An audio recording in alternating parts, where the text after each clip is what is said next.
Muy bien. Bueno, bienvenidos a todos y a todas a la 9ª edición del Coloquio Internacional de Investigadores de Diseño en el marco del Instituto de Investigación en Diseño. Hoy nos es muy grato presentar la línea de investigación número 21, Derecho, Sostenibilidad y Diseño, Protección Interdisciplina, dirigido por la doctora Susi Bello-Knoll, que en este momento estamos haciendo algo nuevo para nuestro coloquio, que ya lo va a explicar Susi y Jimena. En este caso está esta línea dialogando con la línea de investigación número 22, Diseño, Artesanía y Patrimonio, Comunidades y Economía Creativa. Ambas, tanto Jimena como Susi, van a estar presentando el cuaderno 216, en este caso coordinado por ambas, que se llama Diseño, Sustentabilidad, Derecho, y hay reflexiones interdisciplinarias de varios autores que dialogan entre sí.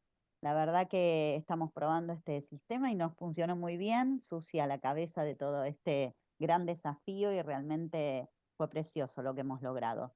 Bueno, hay algunas cuestiones del cuaderno, como editora las tengo que decir, porque si no, aunque ya lo saben, siempre es bueno recordarles que la serie Cuadernos está indexada en Cielo dentro del núcleo básico de revistas científicas argentinas del Consejo Nacional de Investigación Científicas de CONICET. También está indexada en Latindex, Dialnet, EBSCO, LatinRev, que pertenece a Flaxo, y Google Scholar. Prontito estaremos en DOAG y así seguimos creciendo, la verdad, con esta revista que nos ha dado tanta felicidad, y la verdad que muchas gracias por seguir apostando con nosotros a este camino editorial. Susi, Jimena, abrazo a las dos, gracias por participar nuevamente con nosotros y a todos los autores que están por ahí también. Cariños y la Bueno, escuchamos ya a Susi y a Jimena. gracias, gracias, Fabi, muchísimas gracias. En realidad hay que agradecer a la pirámide, ¿no? Empezando desde Oscar y pasando por Fabi, que pone toda su energía, trabajo y compromiso en los cuadernos, junto con Alejo, que está allí, Lila, que nos acompaña en los últimos momentos, y en realidad creo que hay que destacar el círculo virtuoso que se da en la universidad para que estos cuadernos estén en manos de ustedes. Eh, como vieron en la primera placa, es un acuerdo desde hace 5 años entre la Universidad de Salamanca y la Facultad de Diseño y Comunicación, que una línea 21, que ya es su 7º cuaderno. Como dijo Fabiola, en realidad esta fue una idea del decano en una conversación. Dijo, bueno, deberían dialogar un poco los cuadernos. Y con Jimena nos animamos, nos parecía que la sustentabilidad está tan cerca de la artesanía, de la comunidad, de su línea de patrimonio cultural. Así que gracias, Jimena, por este diálogo, y bueno, te doy la palabra para la bienvenida. Muchísimas gracias, Susi. Bueno, bienvenidos y bienvenidas. Es un placer estar en esta otra edición del Coloquio de Investigación en Diseño, y en esta oportunidad compartiendo esta publicación con Susi y con la línea de investigación que dirige sobre derecho y sostenibilidad. Y como bien decías, hay muchos puntos de contacto, y justamente creo que hoy en día la misión que tenemos como académicos es este diálogo, ¿no? Y esta transdisciplina que cada día es más importante. En nuestra línea de investigación, que si bien tiene un tema muy relacionado al patrimonio, artesanía y diseño, recibimos artículos y colaboran autores con distintas formaciones, desde la antropología, la comunicación, por supuesto que el diseño, la economía, y bueno, y en este caso estamos dialogando con autores que nos presentan desde el ámbito del derecho y de la sostenibilidad también puntos de vista que son complementarios a los nuestros. Entonces, me parece súper interesante que este tipo de publicaciones se den. Es cierto que este diálogo fue propuesto por el decano y que Susi y yo tomamos la misión de llevarlo adelante. La verdad que con alegría, porque trabajar con Susi es un placer, es súper organizada y eficiente, así que bueno, para mí realmente es un gran gusto y debo darle el mérito a Susi que llevó para adelante este proyecto enormemente. Nosotros estábamos también con otras publicaciones que estamos presentando mañana de la otra línea. Así que, bueno, realmente un placer y pienso que esto va a continuar. Bueno, gracias Jimena y bueno, públicamente te felicito por ese reconocimiento que has tenido al empezar estas semanas internacional del diseño en reconocimiento a tu trayectoria de investigadora. Y bueno, vamos a empezar cruzando el océano. Deberíamos cruzar el océano para encontrarnos con María Luisa Vallicer Martín de la Universidad Rey Juan Carlos. Quiero en esta primera presentación agradecer a Cristina que ha unido y trabajado con todos los autores de esa universidad. María Luisa, saben ustedes que ya están de receso en España, de modo tal que no nos acompañará personalmente. Marisa es arquitecta y máster en conservación y restauración del patrimonio arquitectónico por la Universidad Politécnica de Madrid. Es doctora en el programa de Humanidades y Cultura por la Universidad Rey Juan Carlos. Es profesora y coordinadora del grado en Diseño Integral y Gestión de la Imagen de esa universidad, y sus líneas de investigación son expresión gráfica arquitectónica y aplicación de herramientas tecnológicas, narrativas y de proceso en el diseño de documentación, conservación y difusión del patrimonio arquitectónico. En esta oportunidad, en su trabajo Sostenibilidad y Patrimonio, aportaciones desde el diseño, ella indica que el concepto de patrimonio es algo vivo, que evoluciona con el tiempo, y la sociedad, que es en última instancia quien decide, merece la pena conservar y transmitir a las siguientes generaciones para que perdure y sirva de base para la construcción del futuro. Como ven ustedes, una definición de sustentabilidad desde el informe Brundtland. Con el tiempo, este concepto se ha ido expandiendo y abarcando un abanico más amplio de bienes materiales e inmateriales, haciendo cada vez más compleja la gestión y la conservación. Por otro lado, la pandemia del COVID-19, la crisis económica y energética y la inestabilidad política han obligado a reconsiderar urgentemente el modelo de desarrollo actual. Los criterios basados en la sostenibilidad han pasado a formar parte de la vida diaria y ser protagonistas de la construcción de estrategias políticas debido a la emergencia climática. En este contexto, entonces, más que nunca, el diseño se presenta como una disciplina y herramienta valiosa para facilitar y conservar el patrimonio cultural de una manera colaborativa, sostenible y eficiente, tanto en los distintos procesos como en la materialización de soluciones concretas. El artículo explora el papel del diseño como herramienta al servicio de la sostenibilidad, la sociedad y el patrimonio como articulador de estos tres conceptos. Los invito entonces a leer este trabajo de María Luisa. El siguiente trabajo es de Pablo Prieto Dávila, decano de la Facultad de Diseño de la Universidad Rey Juan Carlos, y le pido por favor entonces a Jimena que presente el trabajo, dado que Pablo hoy no podía estar. Bueno, muy bien, Susi. El trabajo se llama Reproducción del color en impresión offset con tintas ecológicas, un estudio de viabilidad. Pablo Prieto Dávila es arquitecto por la Universidad Politécnica de Madrid, doctor en Ciencias de la Comunicación por la Universidad Rey Juan Carlos, profesor contratado, doctor en la Facultad de Artes y Humanidades de la Universidad Rey Juan Carlos de Madrid, director del Departamento de Artes y Humanidades. Tiene líneas de investigación en tecnologías para el diseño, comunicación gráfica y desarrollo de productos interactivos, interfaces gráficas de usuario y experiencia de usuario UX. Vamos a leer el resumen del artículo que dice lo siguiente. Alrededor de la década del 2000 se empezaron a desarrollar y formular tintas para impresión offset a las que se ha denominado como ecológicas.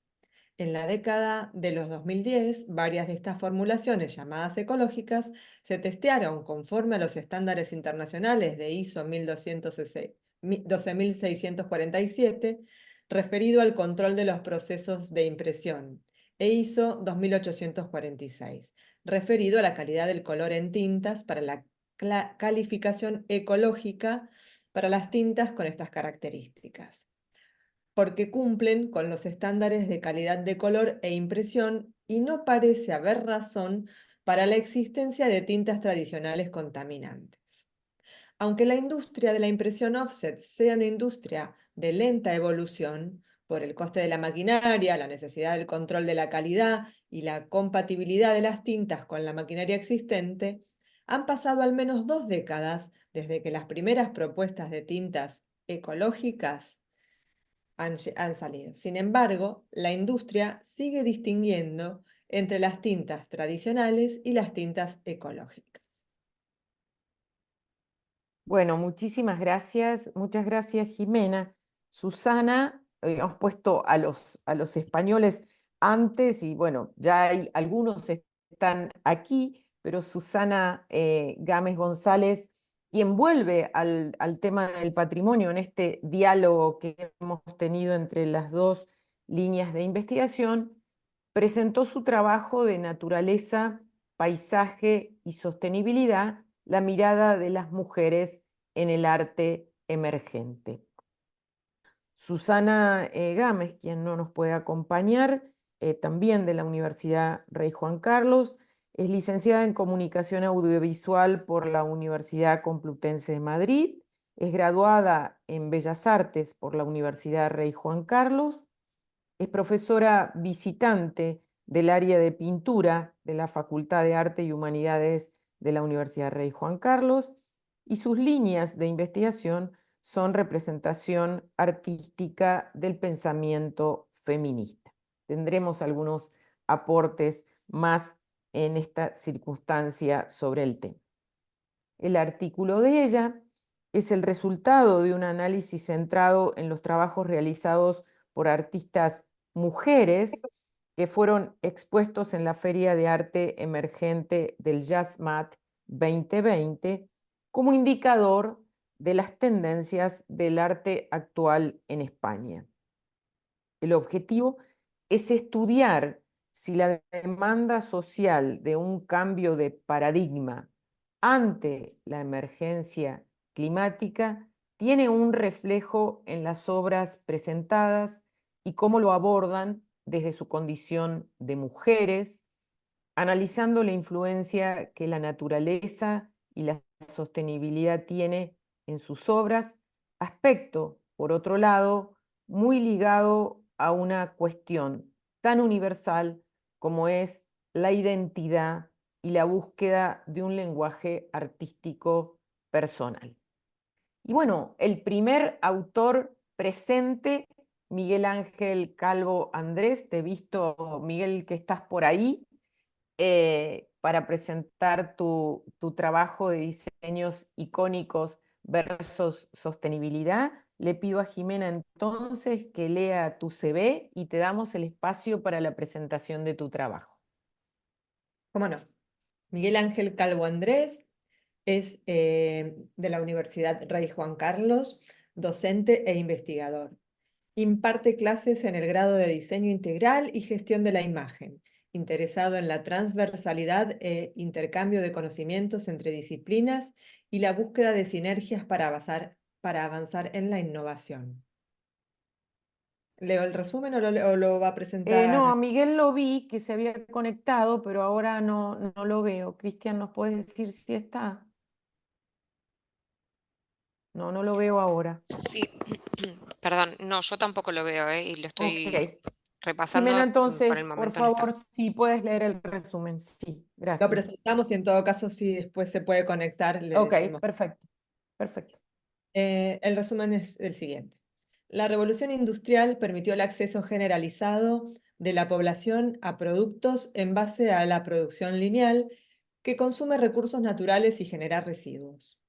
Este tipo de producción, que genera una huella negativa en el medio ambiente, fue rechazado socialmente a partir de la década de los años 60 del siglo XX y obligó a la industria a modificar sus políticas y desarrollar procedimientos nuevos que preserven los recursos ambientales y fuesen más sostenibles para las generaciones actuales y futuras. Este artículo se marca como objetivos mostrar de qué modo la industria se ha adaptado a este nuevo paradigma de fabricación más respetuoso con el medio ambiente y, por otro lado, ejemplificar con varios diseños icónicos cómo las empresas de diseño de mobiliario los reeditan adaptándolos a unos criterios más sostenibles a los que fueron diseñados en un primer momento. Bueno, como ven, estamos jugando con el tema de patrimonio y el tema de sostenibilidad, y entonces vamos otra vez a profundizar en el tema patrimonial, el tema de los museos, con Amaya Matesanz Muñoz. Amaya estaba de viaje, así que no nos acompaña hoy.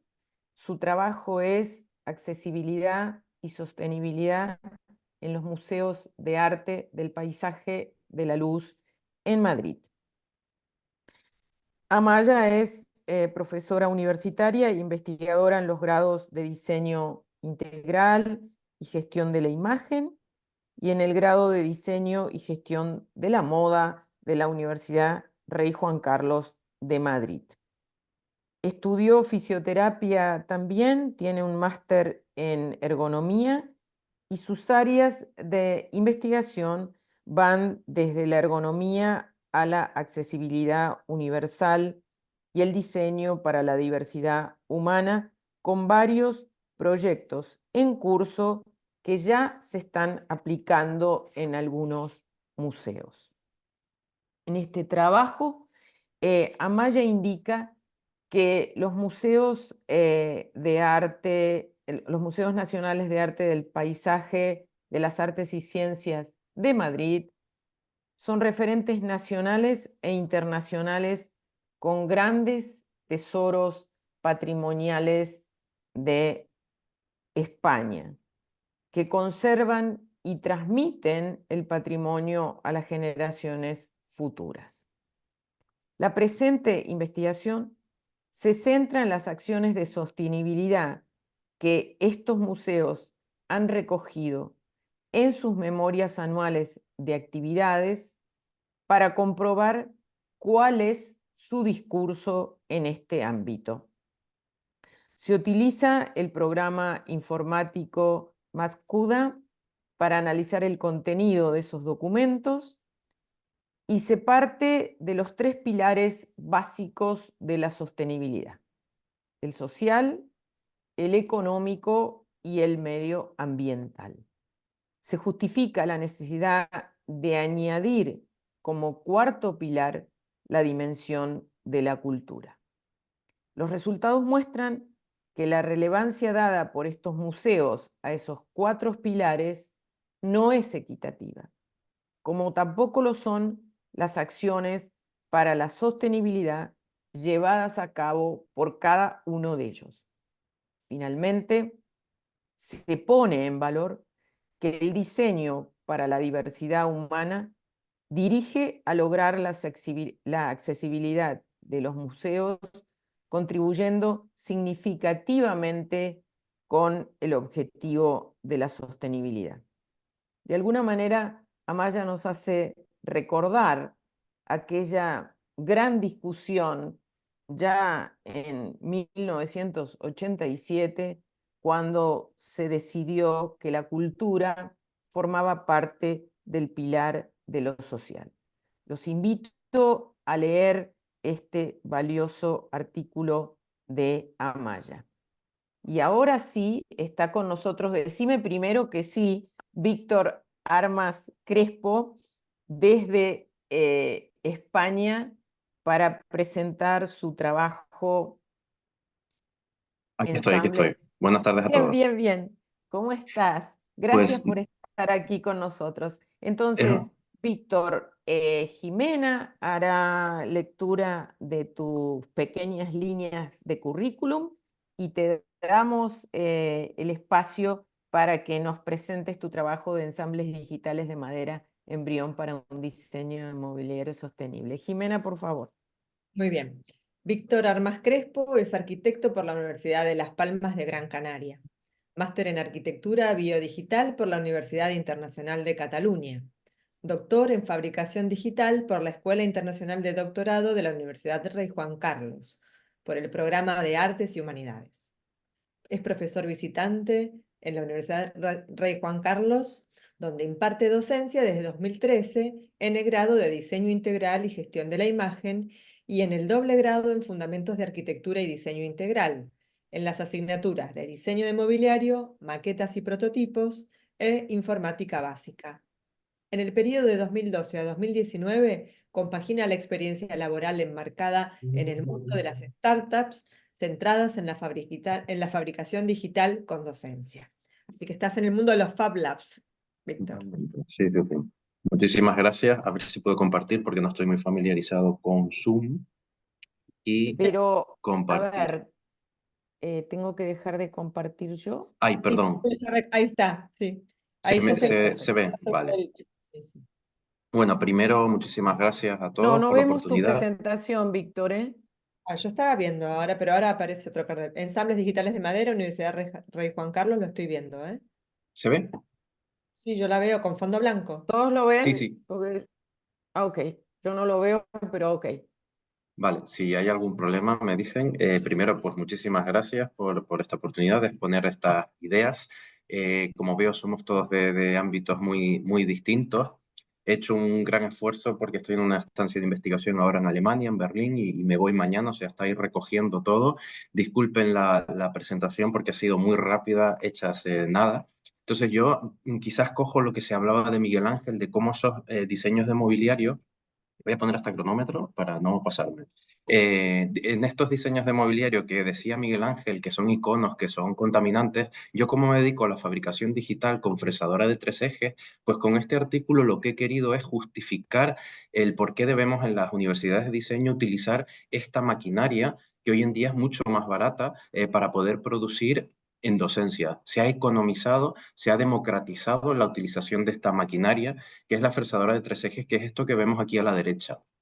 Con eso es una metodología muy precisa que necesitamos los docentes implantárselo a los alumnos. Corresponde a unos la fabricación digital, corresponde a unos programas CAD y otros programas CAM que son los que mueven las máquinas. Como digo, es una metodología de trabajo pero que muy específica, pero que agiliza mucho el proceso de diseño. Y lo más importante de todo, que lleva implícitas unas pautas de sostenibilidad que hay que tener muy en cuenta.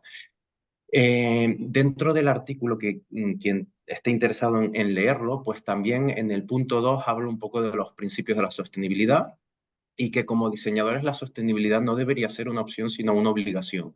En este punto sí que empiezo a enumerar un poco cómo surgen los ODS y otro tipo de referencias enfocadas totalmente al diseño de producto, diseño de mobiliario, para centrar el tema en lo que yo estudio. Problemas como este existen, que el diseñador ha perdido el control de su diseño. Si nosotros aquí en el número 1 podemos diseñar en cualquier parte del mundo, normalmente China, que es el mayor productor de mobiliario de madera y de otro tipo de materiales, pues genera una huella ecológica muchísimo mayor porque produce en un lugar específico y luego tenemos que enviar todos esos materiales a los puntos de destino, con lo cual se crea, como decía, una mayor huella ecológica. Igual que una vez producido aquí en China, estos círculos verdes serían de dónde viene la madera, luego la producimos y creamos tableros, con esos tableros vamos a una fábrica normalmente en Asia, y de esa fábrica de Asia, lo que decía antes, pues lo transportamos hasta este punto que he puesto España, porque es donde estamos nosotros, pero podría ser en cualquier parte del mundo, con lo cual el mueble viaja muchísimo, cuando hoy en día con la fabricación digital lo que pueden viajar son los datos por Internet, con lo cual evitaríamos todo ese movimiento. Entonces, este tipo de fresadoras que hablaba en el principio, como se están multiplicando por todo el mundo, la intención es intentar cambiar poco a poco este modelo de producción, pasar de estas fábricas centralizadas en Asia a pasar a otro tipo de máquinas puntuales en todo tipo de universidades, de Fab Labs, etc. Algo muy importante para los diseñadores es ver qué materiales utilizamos. Entonces, esto es muy gráfico. En la parte 4 del artículo hablo de los materiales, cómo contamina una silla metálica, que es lo mismo que dar en un coche 200 kilómetros, una silla, con lo cual si compramos un comedor más una mesa, pues ya estamos viendo todo lo que estamos contaminando. Frente a una silla de madera, que lo que contamina es cero. Bueno, esto es un poco relativo porque es verdad que la producción de esa madera al transporte pues tiene también sus equivalentes acumuladores de CO2, pero bueno, se suelen desperdiciar. Con lo cual, la madera, en este estudio, vemos los beneficios que tiene frente a otros materiales, con otros estudios que presento hechos en China y en Finlandia, donde si cambiáramos de material, pues vemos un poco el incremento entre usar otros que no sea la madera, para verdaderamente estar concienciados como diseñadores desde el principio qué materiales son los óptimos para que no sean tan contaminantes. Con lo cual, la madera como el mejor material como elemento mitigador del efecto invernadero. ¿Y todas las sillas de madera son sostenibles? Pues no. En el capítulo 4 también voy hablando cómo el tablero contrachapado es el mejor. Hay que tener mucho cuidado con los adhesivos y otros tipos de uniones que utilizamos para unir esas piezas. Los acabados, que por ejemplo la ventilación para que se sequen esos acabados es muy contaminante. Aquí como pongo, pues estas uniones metálicas, por eso decía yo lo de las uniones con fresadora de 3 ejes, que podemos unir como antiguamente ensambles solo en madera y evitar así plásticos y otros elementos como el metal para unir las piezas. En la parte quinta, que tiene bastante que ver a lo mejor con este cuadro que se presenta, pues, donde presento las normativas europeas y españolas para los mobiliarios y productos sostenibles y sus normativas específicas a la hora de utilizarlo. En la parte octava, pues sí que comienzo a estudiar distintos conceptos porque es muy importante desde el principio instaurarle o hacerles pensar a los alumnos que el 70% de cómo vamos a configurar un mueble o cómo podemos evitar un 70% de esa contaminación es utilizando cualquiera de estos conceptos que cada vez son más normales utilizarlos en cualquier facultad de diseño. Con lo cual, el de los objetivos que tiene este artículo, pues teniendo en la universidad una información adecuada, podemos intentar crear un modelo sostenible o que poco a poco sea más sostenible que el que teníamos antiguamente, para, como decía al principio, intentar cambiar con la fabricación digital ese cambio entre un lugar centralizado donde producir para pasar a varios lugares locales, y de esta manera también es muy positivo para fomentar las economías locales, donde se tenga esa fresadora de 3 ejes, que es un poco particular, pero es muy fácil de trabajar con ella siempre y cuando tengamos la información adecuada. Con lo cual, en las conclusiones que presento, pues es lo interesante como diseñadores para el medio ambiente de utilizar esta fresadora de 3 ejes. Expongo los motivos que se justifican el uso de esta metodología sostenible, lo necesario de tener la información adecuada, como los materiales, las técnicas de unión, acabados, regulaciones, que ya he hablado un poco de ellas, y sobre todo algo muy importante es que esta metodología fomenta múltiples beneficios para la trayectoria del aprendizaje del alumnado. ¿Por qué? Porque estamos pasando por primera vez del mundo de las ideas al mundo real en un corto espacio de tiempo. Antiguamente tardábamos muchísimo en hacer todas estas producciones y hoy en día ya acabó. Y hoy en día, pues simplemente Tranquilo. con unas horas ya tenemos ese mueble hecho. Pues hasta aquí mi presentación, que espero que les haya gustado y que tomemos conciencia de esa sostenibilidad de materiales y de técnicas para cambiar la metodología de trabajo en diseño de mobiliario. Muchísimas gracias. Agrego algo, Víctor, que además a un coste totalmente accesible, no solamente en tiempo, sino accesible porque permite una maquinaria desde el prototipado a la producción, ¿verdad? Correcto, correcto, correcto, correcto. Y además la posibilidad del diseño on demand, que permite que haya centros de producción en sitios donde hay kilómetro cero del material de origen. Sí, sí, sí, sí, totalmente. Claro, no me ha dado tiempo de contar más cosas porque tenemos los 7 minutos y ya está, pero me conformo con No, haber no, podido contar pero lo que por he favor, contado. vamos bien con con el tiempo. Muchísimas gracias, Víctor. Y tenemos un aporte aquí de Alejo García de la Cárcova que nos dice, y te contamos aquí, que en el caso que presentaste, hay un caso argentino, ganador del Compaso de Oro de la silla Utopía, que es de Francisco Gómez Paz, que está hecho con maderas regionales. Le voy a pedir a Alejo después que me pase para poderte mandar los Sí, links. por favor, me Y interesa mucho. Ahora ahora, mismo lo miraré, pero me interesa mucho. Muchísimas gracias. Perdona, Susi, que te interrumpí. no, por favor, y lo que sí, por supuesto, como yo soy en particular curiosa, quisiera saber cuál es la línea de investigación que estás tomando hoy en Alemania. Pues mira, ahora mismo estoy con el tema de la sostenibilidad, pero trabajando sobre plásticos reciclados. Estamos haciendo unas investigaciones en las que, por medio de sistemas rudimentarios, me refiero con rudimentarios a poder trabajar con este tipo de maquinarias de fabricación digital, estamos realizando moldes para hacer piezas con plásticos inyectados reciclados. ¿Para qué? Para trabajar por medio de la arquitectura del plástico como almacenaje. Nuestra idea, y de este equipo de investigación de la Universidad Técnica de Berlín, es trabajar la arquitectura para que sea un almacenaje del plástico para cuando la ciencia tenga una solución adecuada, pues desmontamos esos edificios, esas arquitecturas efímeras para poder tratar ese plástico adecuadamente. Entonces estamos en esa línea de investigación por aquí, en los compañeros que tenemos de la red Juan Carlos, que estamos ahora también comprando maquinaria nueva, también gracias a esta investigación, pues vamos a intentar comprar maquinaria en la red Juan Carlos para poder tratar ese plástico de manera adecuada desde nuestra universidad. Eso es lo que estoy realizando aquí. Moviéndose además de Madrid a un lugar excelente, ¿no? Es una maravilla, La Berlín. Facultad de Diseño. Es una maravilla, me he llevado una sorpresa con la ciudad, con la facultad, con todo, la verdad. O sea, ha sido fantástico esta estancia. Me ha abierto de todo, la mente, de todo. Es una maravilla, una maravilla. Ni me digas, yo estuve algún tiempo allí en Potsdam y en la Freie Universität y Qué realmente se maravilla, disfruta. qué Bueno, con maravilla. esto que nos has contado, nos prometes que en el próximo cuaderno hablarás sobre ello, ¿no? Por supuesto, por supuesto. Bueno, y entonces ahora Raquel y Vicente han estado desde temprano acompañándonos desde un lugar un poquito más cálido que la Argentina para presentar su trabajo de estrategias sostenibles en el ámbito del arte, el patrimonio y el diseño expositivo. Raquel y Vicente, gracias por estar acá. Raquel Sardá Sánchez es profesora titular del área de escultura, artista visual.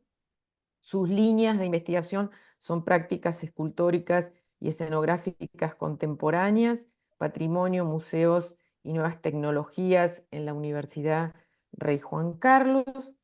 Y Vicente Alemani Sánchez Boscoso es profesor titular del área de pintura, artista visual. Sus líneas de investigación son relaciones métricas en las producciones artísticas, prácticas pictóricas actuales y tecnología de la imagen, arte contemporáneo, historia del arte y patrimonio en la Universidad Rey Juan Carlos. Adelante, tienen más tiempo porque venimos muy bien de tiempo, así que siéntanse cómodos, Raquel y Vicente, para hablar los dos.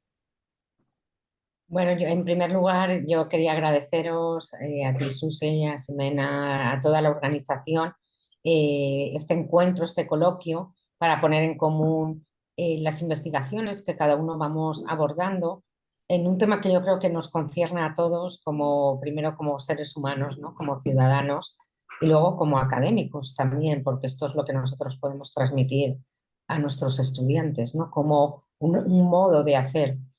Nosotros llevamos años preocupándonos por una cuestión que es el espacio expositivo desde un punto de vista sostenible que nos permita respetar y conservar nuestro patrimonio más allá de lo evidente. Es decir, la tendencia habitual cuando se hacen grandes exposiciones o se habla del turismo, por ejemplo, de las ciudades, es centrarse en los edificios más monumentales, en los centros de las ciudades. Y desde hace unos años nosotros estamos trabajando a través de las videoproyecciones en visibilizar lo que son las periferias de los centros, ¿no? Y significar aquellos elementos que forman parte de una memoria colectiva y que puedan tener una relevancia como elementos patrimoniales, bien sean urbanísticos, bien en el paisaje o bien en las propias obras de arte. En nuestro artículo hemos puesto de manifiesto algunos ejemplos que están muy vigentes, ¿no? Y es ese diálogo entre arte y patrimonio, ¿no? Y, por ejemplo, hace 2 años tuvimos una relevante exposición de Ansel Kiefer, donde sus cuadros dialogaban con las estructuras del Palacio Ducal en Venecia, ¿no? Y eso está abriendo también nuevos caminos de exploración.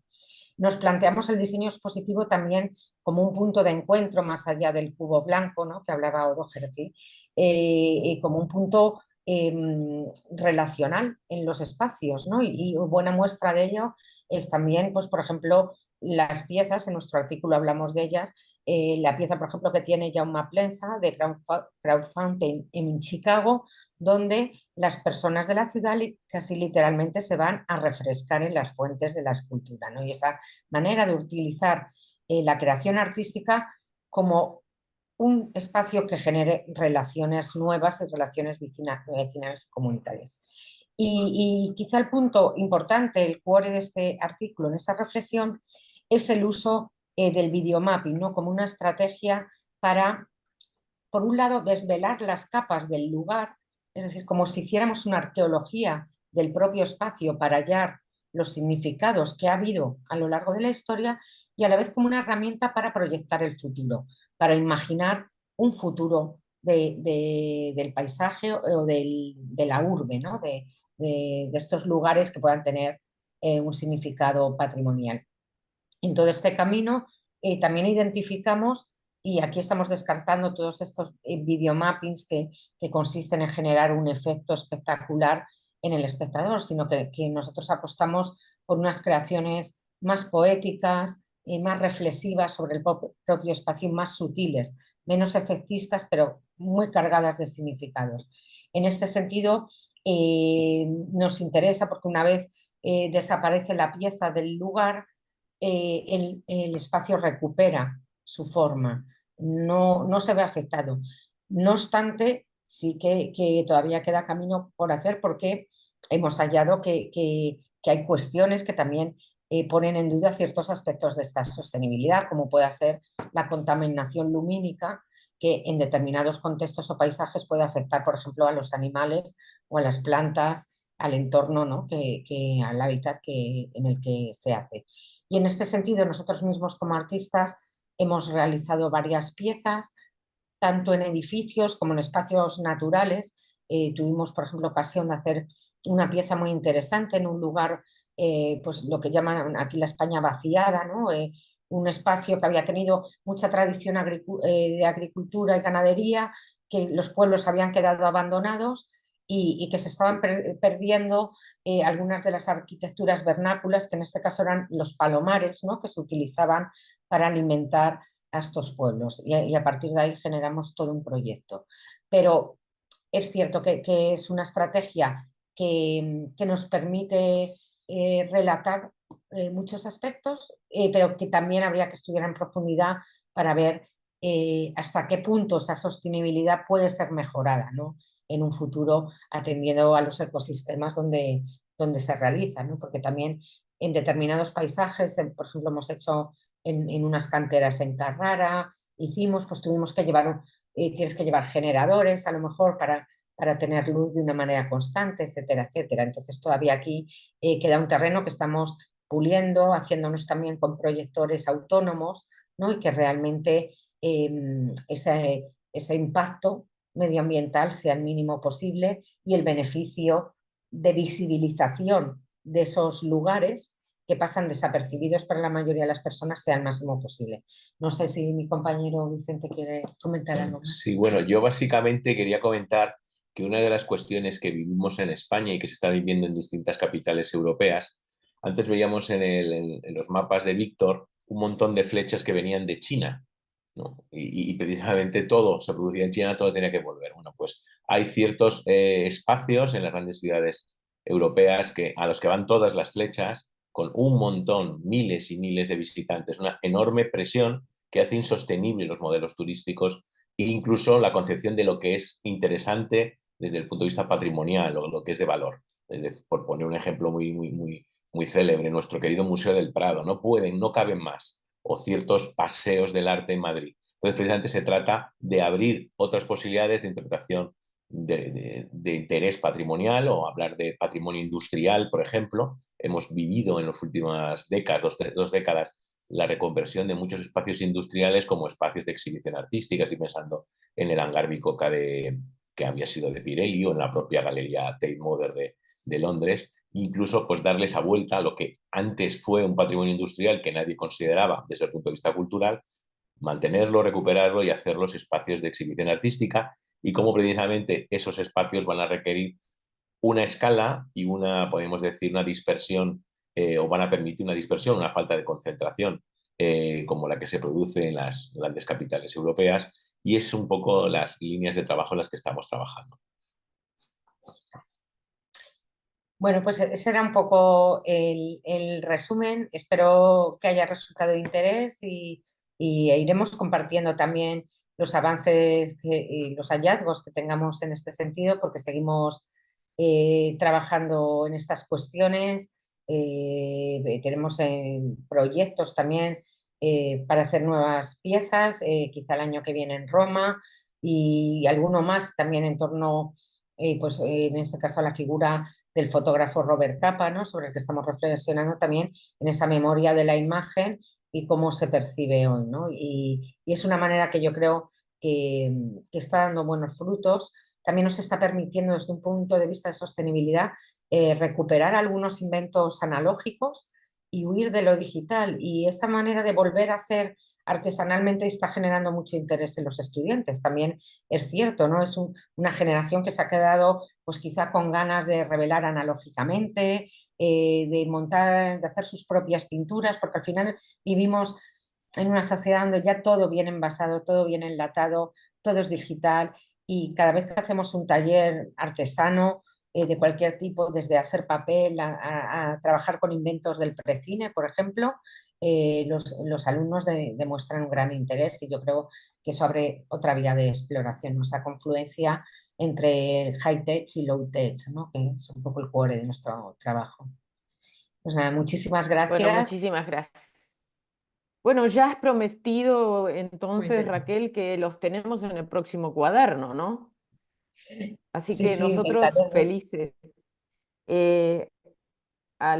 Alejo García Lacárcova nos hace aquí un aporte que también, en este sentido, Raquel y Vicente, les podemos mandar información después. Un ejemplo en la Argentina, que es la Usina del Arte, que era una antigua usina, pero también recuerda que el Museo Nacional de Bellas Artes de Buenos Aires es pionero porque también era una usina. Y su comentario es que es capital retomar y reflexionar con los estudiantes acerca de los postulados de William Morris. Así que gracias, Alejo, por tu aporte. Sí, Bueno, cierto, coincido con él y también yo creo que es fundamental, una labor nuestra de los docentes hacer que los estudiantes se despeguen un poco de las pantallas, inicien esos paseos reales, no virtuales, reales, y observen esos rincones, ¿no? De otra manera que a veces pueden ser el comienzo de un gran proyecto, sin duda. ujú, ujú. Bueno, ahora vamos a seguir por aquellos lados transoceánicos para presentar el trabajo de Julio González Liendo. Y como yo sé que es bueno y a uno le hace bien presentar a los amigos, a este futuro doctor, le pido a Jimena que lo presente. Gracias, Julio, por estar. Con todo gusto, Susi. Bueno, Julio González Liendo es candidato a doctor en Industrias Culturales y de la Comunicación en la Universidad Politécnica de Valencia, Visiting Researcher de la Erasmus University de Rotterdam, docente en la Universidad Anáhuac de México, Centro de Diseño de Modas de Guadalajara, México, Universidad Internacional de La Rioja, España, Next Education de Madrid y de la Universidad Francisco de Vitoria, Madrid. Desarrolla su línea de investigación sobre la sostenibilidad de museos y moda, así como en el reforzamiento de la transparencia como factor determinante de la sostenibilidad museística. Además, no está escrito aquí en el resumen, en la presentación, pero recomiendo el newsletter que Julio hace sobre sostenibilidad y museos, que distribuye muy generosamente a través de redes como LinkedIn y demás. Bueno, aquí lo presentamos y ya estamos con Julio. Hola, buenas tardes. Gracias, Susi. Y gracias, Shiman, por la presentación y por permitirme hablar un poco sobre sostenibilidad desde otro enfoque.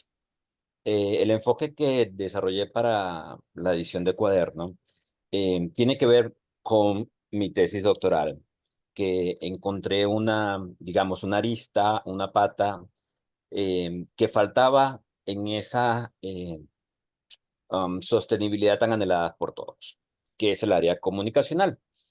En líneas generales, en los museos se habla de divulgación más que de comunicación. Hablamos de divulgar el arte, y siempre decimos que el visitante, el usuario, está en el centro. Esta dimensión lo que pretende es mostrar qué tan en el centro tenemos al visitante y qué tan bien nos comunicamos con ellos.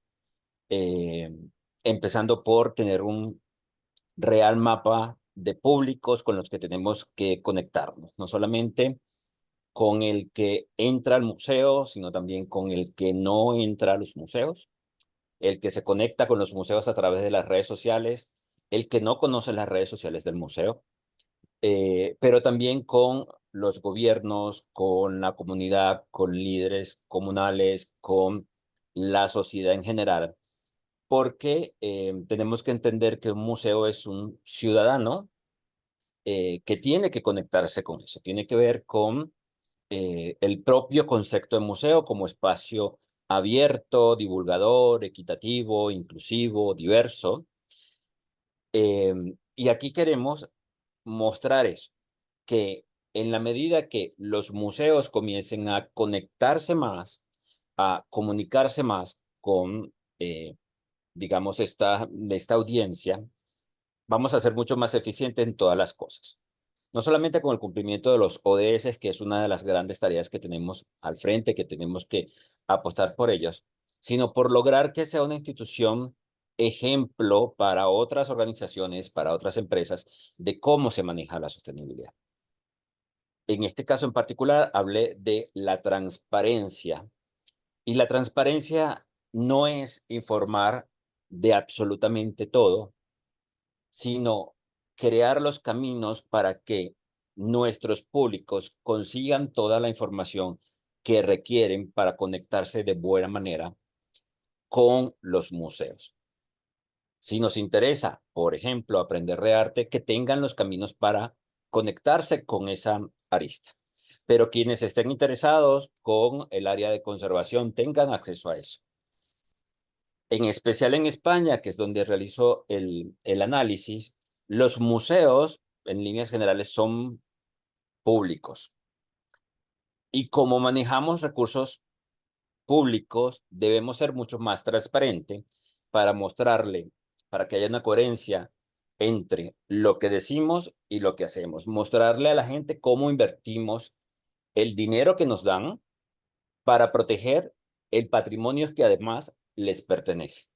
La transparencia es encontrar, definir y plasmar a través de los diferentes medios de comunicación. Y cuando hablo de diferentes medios de comunicación, no solamente me refiero a revistas, periódicos, radio, sino, por ejemplo, a las redes sociales, por ejemplo, a los videojuegos, por ejemplo, al metaverso. Cada vez tenemos más herramientas de comunicación con el público. El modelo de museo que tiene, digamos, el monopolio de la verdad y de la historia del patrimonio es caduco. Cada vez estamos más interconectados y tenemos que buscar que esa interconexión nos favorezca como institución para que al final nos favorezca como sociedad. No podemos seguir siendo islas donde nos concentramos algunos pocos y mantenemos alejados a la gente. Lo que nosotros hacemos en España seguramente le sirve a Argentina, pero lo que se hace en Argentina seguramente le sirve a España, y le sirve a México, y le sirve a Venezuela o a cualquier otro país. En la medida que nosotros seamos realmente una red, por ejemplo, entre museos, que compartamos buenas experiencias, porque todos sufrimos del mal del bajo presupuesto. Sí, además eso significa todos invertir el agua tibia, es más complicado. Si yo descubro algo que funciona, que la audiencia se conecta bien con eso, lo comparto. Lo comparto para que otras instituciones que puedan estar trabajando en la misma área con los mismos intereses lo puedan aprovechar. Ven que son un sinfín de cosas alrededor de la comunicación y la transparencia. Esa es mi línea de investigación. Es lo que voy a seguir desarrollando. Espero, si Dios quiere, después de verano poder presentar Huella M. Huella M es el sistema de indicadores para medir la sostenibilidad de los museos que hemos creado. Lo hemos trabajado con mis directoras de la Universidad Erasmo de Rotterdam y de la Universidad Politécnica de Valencia, pero también he contado con expertos de Estados Unidos, de Alemania, de Italia, de Suiza, con los que he venido trabajando para poder desarrollar una herramienta de fácil uso que cualquier museo, desde lo más chiquito hasta el más grande, puedan implementar de inmediato, hacer un diagnóstico de dónde están, sobre todo en el área comunicacional. Medimos 5 dimensiones, como lo decía una colega anteriormente: lo social, lo ambiental, lo financiero, lo cultural, y agregamos lo comunicacional. Yo he hecho un diagnóstico de 3 museos: el Museo Reina Sofía como Museo Nacional, el Museo de Arte Contemporáneo de Barcelona como Museo Autonómico, y un museo que es una joya preciosa, escondida, porque el Museo de Arte Contemporáneo de Genalguacil, en un pueblito chiquitico por allá en Málaga, tiene muchas cosas que contar. Es un modelo precioso de cómo un museo, de la mano con la comunidad, puede desarrollar no solamente el área artística, sino desarrollo local, con el trabajo de los artesanos, generando calidad de vida, generando bienestar, generando nuevas propuestas de cómo el arte se convierte incluso en una terapia para discapacitados emocionales, sensoriales o físicos. Entonces, mi tesis va a ser mostrar estos 3 ejemplos para que sirvan para que otros museos se encaminen en el tema de la sostenibilidad, que no le tengan miedo, que no crean que la sostenibilidad lo tenemos que resolver para mañana, tenemos que empezar a caminar. Es un proceso largo, es un proceso complejo, pero en la medida que todos nos ayudemos, y no solamente entre los museos, entre organizaciones, con la comunidad tiene muchísimo que aportarnos, y eso es lo que intenté mostrar en el artículo. Ojalá lo puedan leer y me manden sus comentarios, porque aquí estamos aprendiendo. Nada, muchísimas gracias de nuevo por la invitación y espero haberles dejado ahí una inquietud, por lo menos, para acercarse a mi artículo.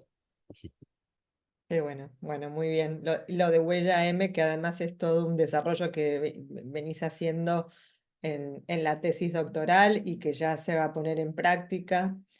Y casos como el Museo de General Guayzil, que es, bueno, personalmente lo conozco y es un lugar increíble, pero me recuerda también lo que decía Raquel con respecto a la periferia y al centro, ¿no? Y esto de plantearse la ruralidad y la España vacía como una opción de mostrar esa sostenibilidad en todos los ámbitos y dar espacio justamente a estas iniciativas que promueven el desarrollo local. Absolutamente. Excelente, excelente, gracias. Muchísimas gracias, Julio, y bueno, lo mejor para la próxima defensa. Y como yo voy tildando a aquellos que ya van prometiendo el próximo artículo, además de Raquel y Víctor, te sumo a ti con Huella M, así que ya tenemos un tercero. Por supuesto. Bueno, gracias, muchísimas gracias. Bueno, Tania Salazar Maestri está hoy en una jornada en Temuco y entonces Tania me pidió que presentara su resumen. Tania Salazar Maestri es diseñadora de la Pontificia Universidad Católica de Chile. Es egresada del Magíster en Historia del Arte de la Universidad Adolfo Ibáñez, con especialización en curaduría, posgrado en cooperación y turismo cultural en la Universidad de Barcelona, y actualmente es directora del programa de artesanía de la Universidad Católica de Temuco en Chile. Aquí en su trabajo Oficios y Crisis Climática, una propuesta colectiva, Tania nos habla de los artesanos en feria como plataforma digital colaborativa creada en el 2020 para promover la circularización de los oficios desde un enfoque curatorial que releva al creador como agente artístico y donde los discursos son los articuladores de muestras y encuentros. El objetivo principal fue, en un contexto también de virtualidad determinado por la pandemia, abrirse a explorar el espacio digital como un soporte pertinente para estas manifestaciones y especialmente para darle voz a las artesanías más allá de los objetos, rompiendo con la relación lineal del público establecida a través de una lógica puramente comercial. Es así que en el 2022 se propusieron abordar desde la circularización el tema del medio ambiente y la crisis que viven para pensar en el rol que como artesanos y creadores les cabe en un planeta en crisis. No solamente para poder contribuir a los cambios, sino que más importante era poder sumarse a la revolución de las mentalidades necesarias para crear esos cambios.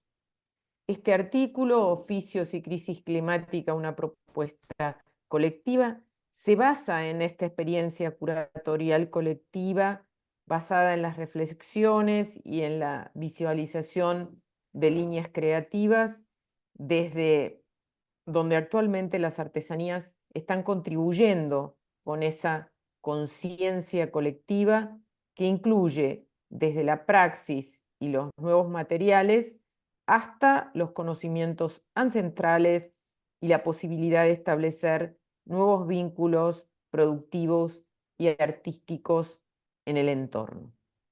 Bueno, los invito entonces a leer este hermoso trabajo de Tania. Y ahora Sí. vamos a un equipo Bien. que... Perfecto. Ahora vamos a un equipo. He visto ahí a Jimena López y Natalia Bertinelli. No la vi a Carolina, así que supongo que Jimena y Natalia presentarán. Jimena desde Paraguay, Natalia desde Argentina, Carolina desde Colombia. Y realmente tengo que agradecer el trabajo de hecho por nosotros sumándose a los cuadernos, y le pido entonces a Jimena Elicabe que las presente para que luego puedan hacer ustedes la visualización del trabajo. Muy bien. Jimena López Molina es abogada por la Universidad Nacional de Asunción, Master of Law por Carolina University in the City of New York, especialización en sostenibilidad y Project Manager por la IASE, International Association of Sustainable Economy, y el Project Management Institute. Consultora internacional en sostenibilidad, ESG, e investigadora en temas de desarrollo sostenible. Coordinadora del área de género de H+N, hecho por nosotros.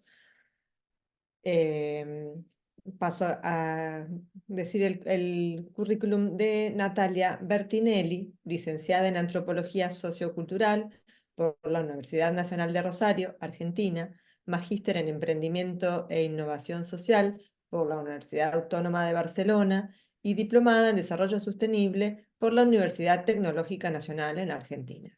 Además, es coordinadora de Hecho por Nosotros.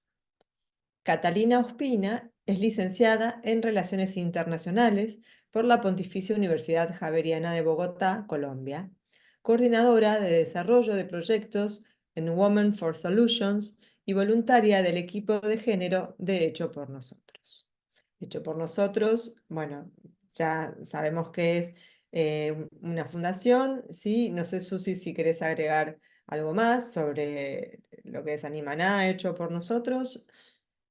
Bueno, creo que las chicas, Jimena puede contar un poco, gracias a Adriana Marina, que lleva adelante, Hecho por Nosotros, este espacio de cambio sistémico, y como dijo Jimena también, titular de la marca Animana. Así que, como les prometí, Susana Gámez había hablado de género, y entonces ahora damos el espacio, Jimena, para que muestres la toolkit de empoderamiento de mujeres artesanas, y, como dijo Jimena, si quieres, una introducción de Hecho por Nosotros. Bueno, voy a comenzar yo y luego le doy la palabra a Jimé también. Gracias, Susi, gracias, Jimena, por la presentación y por habilitar este espacio para que presentemos nuestras investigaciones. La investigación de Hecho por Nosotros que publicamos en estos cuadernos de investigación, bajo la coordinación de la doctora Adriana Marina, que es fundadora de Hecho por Nosotros y Animaná, como bien comentaban, fue realizada junto a Jimena López y Catalina Ospina, que forman parte del equipo de género de Hecho por Nosotros. El estudio estuvo centrado en el impacto de una herramienta digital de capacitación llamada Toolkit en la equidad de género y en el empoderamiento de mujeres artesanas de Nueva León, México, con quienes se realizaron capacitaciones vinculadas al rubro textil y de la moda. Entonces, para contextualizar un poco, Hecho por Nosotros es una ONG con estatus consultivo ECOSOC que, junto a la empresa B, Animaná, nacen como respuesta a los modelos de negocio tradicionales y de consumo masivo de la industria de la moda a nivel mundial. Hecho por Nosotros, entonces, busca generar un cambio sistémico en la industria textil y de la moda a través del trabajo de co-creación con diferentes partes interesadas dentro de la industria, desde lo que son las comunidades de artesanos hasta gobiernos y financistas. Entonces, esta herramienta Toolkit, desarrollada por Hecho por Nosotros y el eje de nuestra investigación, se presenta no como un programa educativo convencional, sino como un producto de design thinking y de co-creación directa con las artesanas. En este sentido, no solo busca impartir conocimientos fijos, sino democratizar el conocimiento y empoderar a las mujeres para que identifiquen y adquieran las herramientas necesarias para su desarrollo personal y profesional.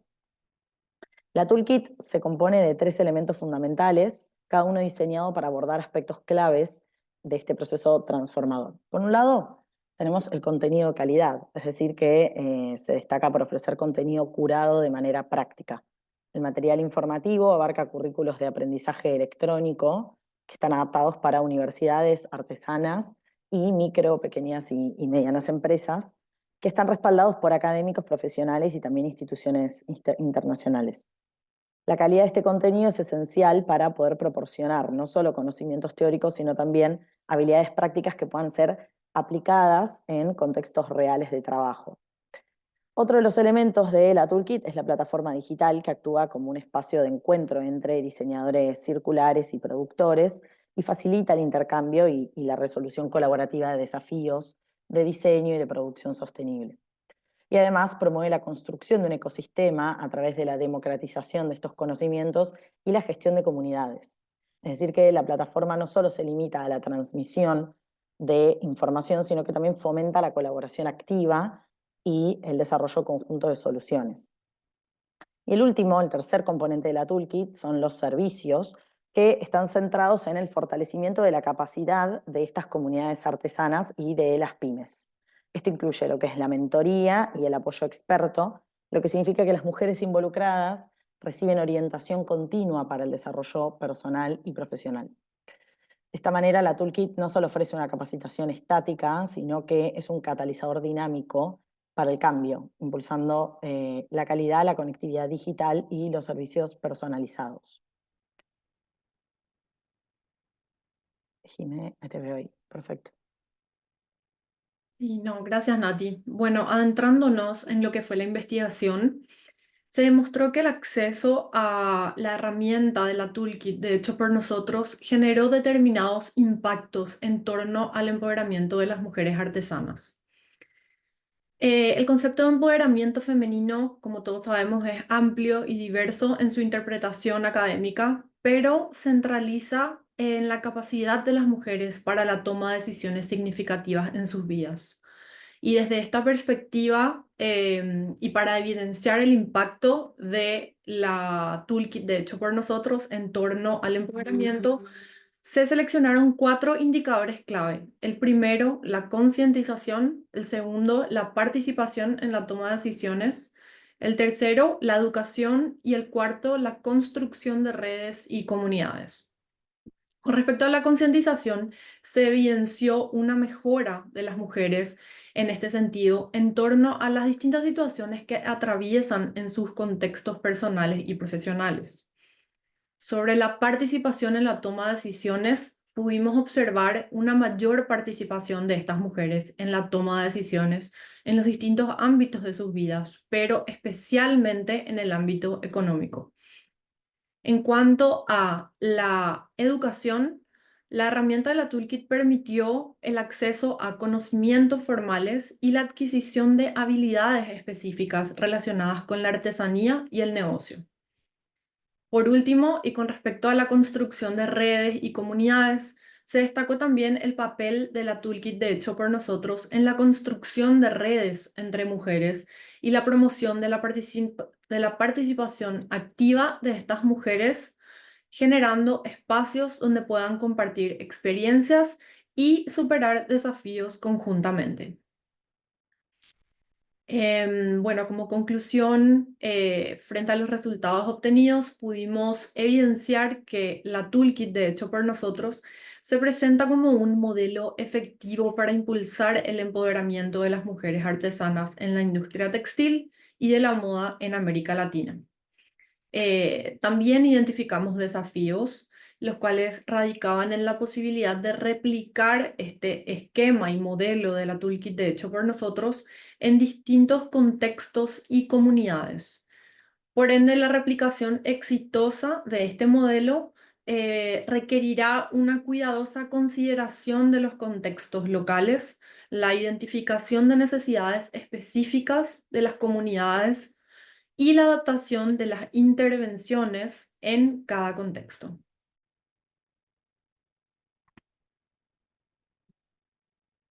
Bueno, Bueno, muchísimas gracias. Sí. no, que eso es todo y agradecer a Susi como siempre por la invitación.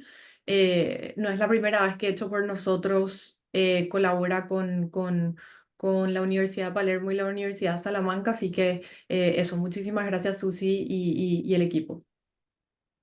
Bueno, gracias, un honor y ahora hago disculpas públicas porque la presentación de la semana pasada con la internet terrible con Naciones Unidas fue, así que ahí pueden ver la toolkit que se las ha puesto en el chat Alejo, gracias Alejo, y también por supuesto visitar la página de Hecho por Nosotros para ver el trabajo y nuestros cuadernos anteriores con la contribución. Así que muchísimas gracias. Un agradecimiento especial a Adriana, patagónica como yo, con la que nos une este trabajo por el cambio sistémico.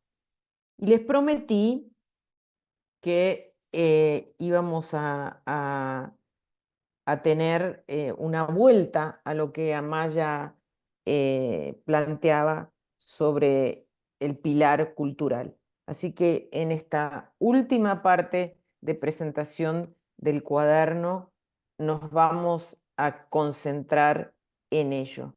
Y quiero darle la bienvenida a Andrea y agradecerle además que desde el Chaco haya hecho este aporte con el trabajo de comunidades imaginadas, imaginarios en cuestión, historias, patrimonio y curaduría para el arte argentino. Los invito a bucear y leer algunos de los libros de ella que realmente a mí me han fascinado.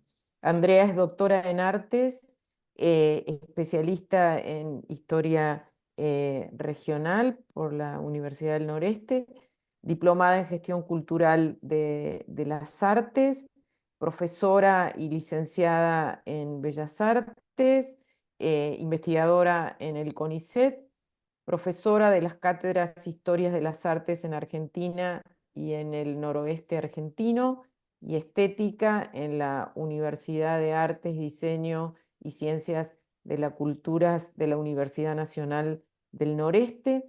Es autora del libro Historias del Arte Chaqueño, Identidades e Imaginarios Siglo XX en Contexto 2017, un libro precioso.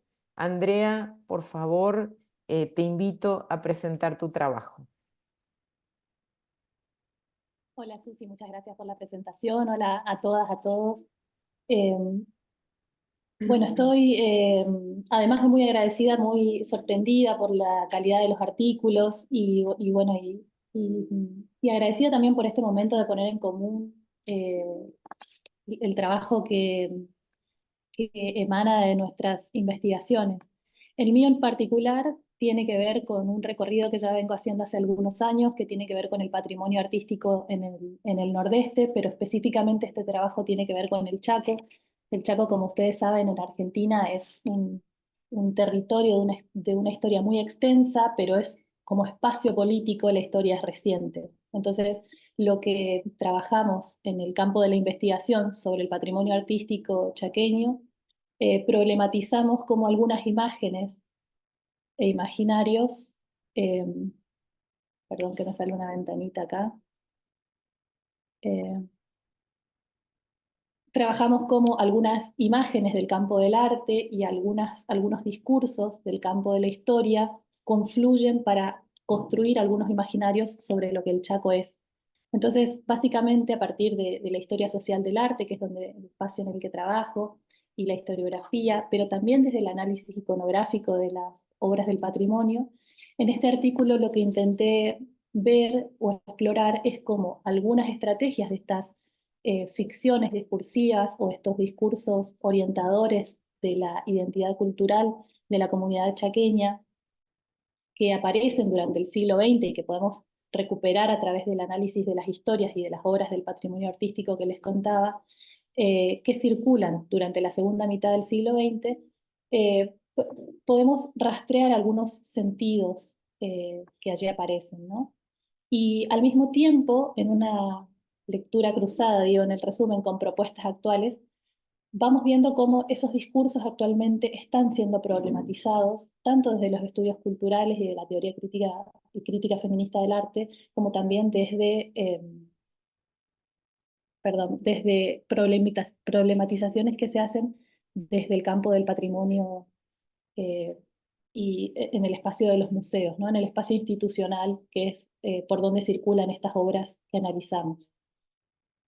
En la elaboración de estos imaginarios sociales que se realiza deliberadamente durante las primeras décadas del siglo XX, las artes van a funcionar como dispositivos de territorialidad, de persuasión y de ejercicio del poder.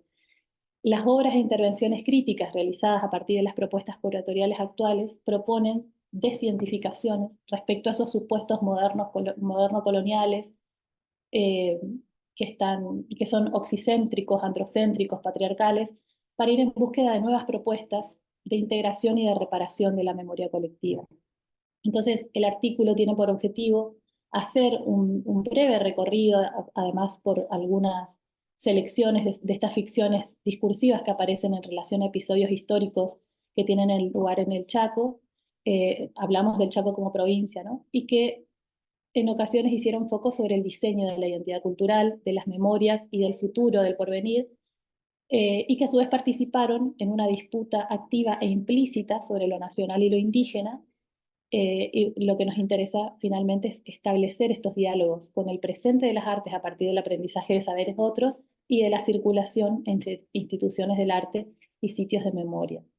Me gustó mucho la invitación a partir del eje de sostenibilidad cultural y patrimonio, porque lo que trabajo en realidad, o el concepto que yo trabajo, tiene que ver con los imaginarios, y ahí ese es el punto de encuentro con la propuesta que me hizo en ese momento Susi y Jimena como coordinadores. Y me llevó a pensar esto, ¿no? De cómo a través de estas imaginaciones o de estas comunidades imaginadas y de las proyecciones a partir de discursos, podemos pensar desde perspectivas actuales la historia del arte y cómo también transmitir, en el caso de la docencia en historia del arte o de los estudios visuales, cómo transmitir estas nuevas formas de pensar el patrimonio, en este caso específicamente artístico moderno. ¿Puedo agregar algo? Sí, Andrea, por favor.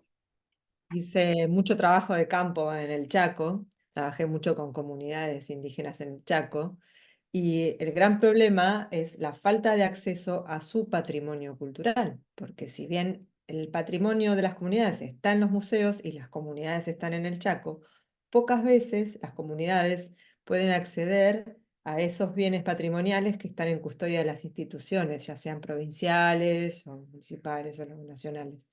Entonces creo que es muy importante, y tomando también lo que se comentó antes por parte de otros autores, el tema de la comunicación de las instituciones del arte, los museos y los centros culturales, en hacer que ese patrimonio sea accesible a las comunidades, ¿no? Porque a veces por ahí les cuesta a las comunidades tomar la iniciativa de entrar a un museo, y ni que hablar de comprender el discurso de la museografía, que a veces parece del siglo XIX, ¿no? Y poder hacer de eso algo cercano, algo donde ellos puedan recurrir a la reserva de su propio patrimonio, que lamentablemente hoy en día no está bajo la órbita de las comunidades, ¿no? Porque ese patrimonio que es de hace a lo mejor un siglo, ya no está en la comunidad, está en las instituciones, y a veces las instituciones no linkean bien con ellas. O no está también, Jimena, gracias por el aporte, porque si bien no se trata de esto del artículo, también problematizamos esos asuntos que estás mencionando, que tiene que ver con la representatividad de las distintas comunidades dentro de las instituciones. Es decir, no es lo mismo la representación que la representatividad. Las comunidades algunas veces están representadas, pero no por sus propias voces. Entonces, ahí también se genera un problema, no es que se genera, sino que estamos viendo estas problemáticas actualmente con ojos del siglo XXI, pero también tenemos que verlas, tenemos que tener mucho cuidado al verlas, porque es una historia también reciente. Es decir, los protagonistas o sus ancestros eh, estamos conviviendo en este espacio que además, por eso decía que es un territorio, una historia muy extensa, pero es políticamente un espacio reciente. Entonces hay todavía memorias que cuando trabajamos estos temas afectan mucho a los protagonistas o a los descendientes de sus protagonistas. Entonces también en esa mirada crítica que tenemos sobre esta construcción de imaginarios, vamos muy cuidadosamente y muy amorosamente a mirar eso que se produjo hace 50, 60, 80 y hasta 100 años para atrás. Sí, sí, además con otra cuestión también que es crítica, ¿no? Yo coincido de que es una construcción colectiva que tiene que partir de las mismas comunidades, ¿no? El poder contar su propia historia y desde su punto de vista.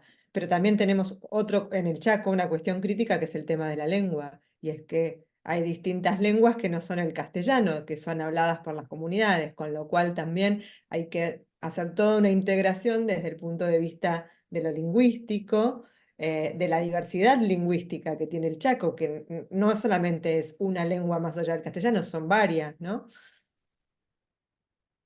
Sí, Sí, exactamente. Sí, por favor, adelante, Andrea. no, y en ese sentido iba a decir que el Chaco tiene una legislación muy visionaria al respecto, ya que desde hace varias décadas que está legislada la lengua es reconocida eh, como lenguas oficiales, las lenguas indígenas. Eh, Sin embargo, esto va en contra de cuestiones que son culturales y que de a poco se están revisando. Es decir, la legislación no hace mucho si la comunidad no acompaña, ¿verdad? Sin embargo, bueno, la legislación en ese sentido es maravillosa en esta provincia. Hay un reconocimiento, eh, por lo menos en el área legislativa, de la importancia de la lengua y de la visibilización de, de lo multicultural en este caso. Eso no quiere decir que luego en la práctica haya, o sea, en la vida cotidiana haya un reconocimiento efectivo o eficiente Claro. Sí, sí, u desde la... Claro, óptimo. en el cuaderno anterior, el del año pasado, es un trabajo interesante de una colega mexicana, Begoña Cancino, sobre las nuevas normas de apropiación cultural en México. Y entonces yo le hacía la observación de qué importante era eso. Y ella me decía que sí era importante la legislación, pero que a ella le preocupaba algo en particular, y era que habiendo entre 64 y 68 lenguas en México, la ley no estuviera en esas lenguas, por lo cual ninguna de las comunidades entendía el derecho que se le estaba otorgando en esa legislación, ¿no? Interesante. Bueno, muchísimas gracias, Andrea. Gracias por este aporte. No te voy a no te voy a pedir que hables de derecho, pero ya tengo en la cabeza una doctoranda que la vamos a hacer hablar sobre el reconocimiento de la lengua, que como sabes, bien vos la tenemos en Salamanca, a esa chaqueña, ¿no? Bueno, y quién te ha acercado a mí. Y bueno, seguimos con esta línea de la sostenibilidad cultural en la presentación de un trabajo que para mí es personalmente me llena de orgullo, porque continúa una línea que iniciamos en el cuaderno anterior. En el cuaderno anterior hablamos de los 100 años del centro de Salamanca en Buenos Aires. Y esto nos trae esta unión, como decía yo, de orilla a orilla del Atlántico, pensando en el valor de aquellos que pisaron nuestra tierra para darnos un futuro que estamos viviendo hoy, ¿no? Entonces, quiero agradecer particularmente a Florencia Calvo por este exquisito trabajo que ha hecho, y también a algunas de las autoridades del Centro Zamorano que están aquí acompañándonos, como Adriana Cordero, y le pido entonces a Jimena que presente a Florencia para que ella después pueda compartir con nosotros su trabajo. ¿Cómo no? Florencia Calvo es doctora en Letras por la Facultad de Filosofía y Letras de la Universidad de Buenos Aires, profesora asociada regular de Literatura Española, investigadora independiente del CONICET, secretaria del Centro Zamorano de Buenos Aires desde 2019 y es expresidenta del Centro Zamorano del periodo 2010 a 2019. Bueno, aquí. muchísimas gracias. Muchísimas gracias por la invitación al Centro Zamorano para escribir en estos cuadernos, y muchísimas gracias también por la presentación y por la invitación para exponer acá este trabajo. La verdad que yo en un punto es como una doble sensación que tengo, porque por un lado me siento como absolutamente extraña, digo, a este campo.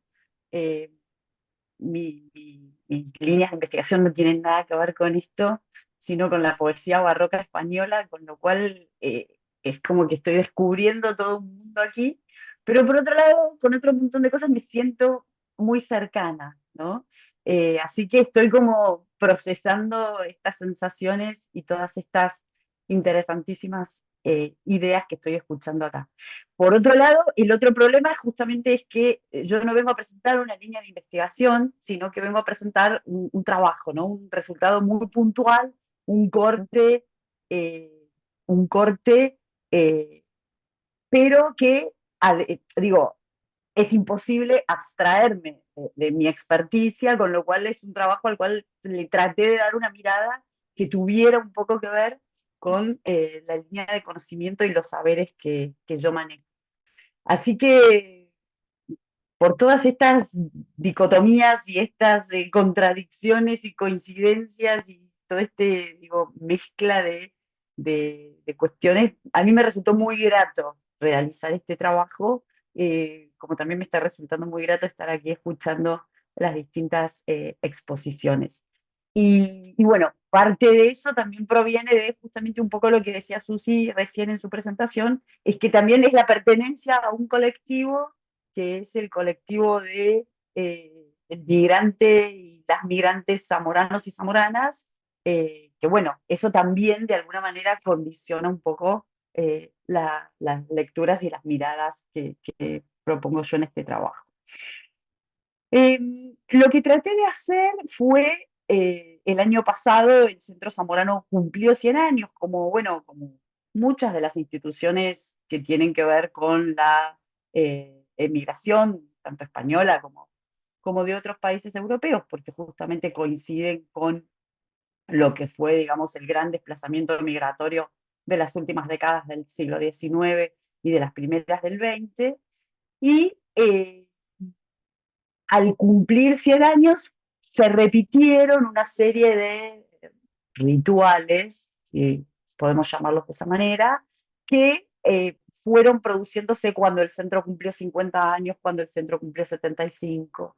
Entonces, a mí lo que me interesaba más plasmar acá era, más allá de hacer una pequeña historia de lo que fue la constitución del centro, que no dista mucho de las características del asociacionismo en general, ¿no? De estas instituciones, a mí me interesó recorrer un poco esas conmemoraciones y pensar a los 100 años, qué es lo que se puede ofrecer de diferente o qué es lo que se puede pensar como un hito, digo, dentro de un centenario, que siempre son fechas que mueven a cierta reflexión, ¿no? Por otro lado, tenía en la cabeza una muestra que tuve la posibilidad de ver en el Teatro Ramos Carrión, en la ciudad de Zamora. Era una muestra del Museo Etnográfico de Castilla y León sobre indumentaria. No era sobre indumentaria ni zamorana, ni castellano-leonesa, ni española, sino era una muestra sobre indumentaria europea en general, en donde a partir de la presencia de los trajes, o sea, los trajes se veían como índices de otra cosa. Entonces, pensando un poco en eso, pensando un poco en la teoría sobre la memoria colectiva, pensar todo objeto como lugar de memoria, con capas de significación, a partir de... Sí, ¿alguien dijo algo? ¿No? Porque se me vino como una interrupción, perdón. Entonces digo, a partir de todas estas cuestiones, se me ocurrió pensar tres lugares de memoria, ¿no? Definirlos como lugares de memoria, pensarlos y analizarlos para revitalizar el pasado, para verlo desde el presente y para proponer algunas líneas a futuro. Esos tres lugares de memoria tenían que ver con la escritura, con los objetos y con la indumentaria. En lo que tiene que ver con la escritura, me detuve en lo que se llaman los premios a la inmigración, que en un principio empezaron siendo un emprendimiento de la Diputación de Zamora y luego se extendieron a la autonomía de Castilla y León, en donde se les solicitaba y se les sigue solicitando a los emigrantes que relaten sus memorias, ¿no? Entonces, a partir de estos relatos de memoria, se construyen unos archivos que están entre la memoria oral, la puesta por escrito de esas memorias, los registros audiovisuales, las fotografías. Entonces, ese es el primer apartado en el cual se detiene el trabajo para establecer algunas consideraciones. En lo que tiene que ver con los objetos, me detuve en el análisis de la realización de distintas exposiciones, esto que decía hace un rato, que iban coincidiendo con otros aniversarios del centro. Hubo una exposición en 1998, que fue el 75 aniversario del Centro Zamorano. Hubo otra en 2006, y hubo otra en 2013, en ocasión de la celebración de los 90 años. A partir de ahí, entonces, propongo una lectura de los objetos como lugares en donde que adquieren un espesor semiótico importante en cuanto a objetos de memoria, y me focalizo en algunas ideas, como por ejemplo la presencia del baúl, ¿no? La presencia del baúl con una carga semántica fundamental en lo que tiene que ver con el viaje, lo que se lleva, lo que se trae, lo que se cruza, bueno, como un artefacto de memoria, ¿sí? Y el tercer lugar en donde me detengo en el trabajo es en la indumentaria. Indumentaria que fue objeto también de exposiciones, que estuvo presente en estas exposiciones y que divido como en dos tipos: las indumentarias de las colecciones privadas, que los socios y las socias donan y preparan para estas exposiciones, y la indumentaria que tiene que ver con la colección que pertenece al club y que está compuesta por 4 trajes característicos y provenientes de unos talleres, que son los talleres de Carvajales de Alba, que tienen un bordado con gran colorido y que representan sobre todo el bordado propio. Sí, de vuelta se me... ¿Cómo estás? Cierto, que le he pedido un favor. Sí, decime. Ay, está hablando alguien. Perdón. Se me... Hay una Perdón, interferencia. Sí, no, hay está una bien, está bien. interferencia, ¿pueden apagar el Sí, micrófono? sí, ya está. Bueno, entonces lo que hago un poco en el trabajo acerca de esos trajes es describirlos, tanto los de las colecciones particulares, que son de una región en especial, y estos trajes de Carvajales de Alba, pero lo que me interesa es, así como conclusión, pensar que estos trajes están como recuperando un valor que en la memoria colectiva se están como distanciando de lo que se está recuperando dentro de la provincia de Zamora. En la provincia de Zamora hay como una serie de asociaciones que están destinadas a recuperar el valor de esta indumentaria tradicional y tienen un uso simbólico diferente al que le estamos adjudicando dentro de la memoria colectiva en la vida societaria del centro zamorano, ¿sí? O sea, a mí me parece, mi hipótesis es que el traje, dentro de nuestra recuperación, está denotando una suerte de acercamiento a un universo que no puede ni debe ser olvidado, ¿no? Y que conforma un tipo de memoria colectiva en la que el presente ahora se va a ver desafiado a encontrar propios sentidos. Es decir, a mí me parece que estos 100 años, a ver, no me parece, es lo que trato de expresar en el trabajo, es que estos 100 años nos deberían hacer pasar de pensar un tipo de memoria que ya, digamos, supere un poco la idea del objeto testimonio, ¿no? Es decir, ir hacia otro lado, porque si no, la memoria me parece que se va a agotar en eso y necesitamos, de alguna manera, hacerla sustentable en otros términos, ¿no? Es decir, desplazar un poco sus contextos de performatividad, sus contextos digamos, de funcionamiento y sí, digo, recuperar ese pasado compartido, pensar y entender que ese pasado compartido está condicionando el presente, pero me parece que hacia el futuro se debería como pensar otros modos, porque si no esos objetos, a mí me parece que finalmente van a terminar cayendo en el olvido, ¿sí? Entonces, eso es un poco lo que propongo en el trabajo, es decir, construir una memoria sustentable que en este sentido a mí yo sustentable lo entiendo como una suerte de sinónimo de memoria viva, ¿sí? Digo, una recuperación más a la manera de esa muestra que tuve la ocasión de ver en Zamora y que me parece que es el modo en que estas asociaciones etnográficas de la provincia están recuperando la memoria. Porque si no, bueno, digo, hay una realidad que es que la inmigración está prácticamente cerrada, los migrantes nacidos ya son cada vez menos, y entonces me parece que tenemos que encontrar como nuevas formas de pensar esto, y digo que estos 100 años y este trabajo para mí fueron una muy buena oportunidad de reflexionar al respecto. Por eso, bueno, vuelvo a agradecer esta posibilidad que nos dio Susi de publicar, pero también de pensar, ¿no? De pensar alrededor de una serie de cosas eh, bueno, que nos van a permitir seguir avanzando. Así que, bueno, era un poco eso lo que tenía.